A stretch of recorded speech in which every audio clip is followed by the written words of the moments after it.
Bakit? Nagulat po ang ilang residente ng Puerto Princesa, Palawan nang may mataan silang parang apoy na bumabagsak mula sa kalangitan. Kwento ng uploader, nakarinig sila ng malalakas na pagsabog kasabay ng pagbagsak na tila apoy. Meron ding nakitang puti at makapal na usok sa langit. Tila bituin naman ang nakita sa bahagi ng Carrascal, Surigao del Sur.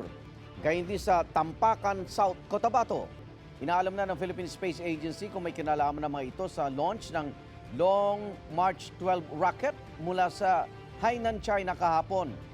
Tunukoy ng drop zone ng 21 nautical miles mula sa Puerto Princesa, Palawan at 80 nautical miles mula sa Tubataha Reef sa Natural Park. Paalala ng PhilSA, agad i-report sa mga otoridad kung may nakitang debris. Huwag hawakan o lapitan ng debris dahil posibleng may nakalalasong chemical ito. Ayon sa China, ang Long March 12 rocket ay nagpadala ng internet satellites sa outer space.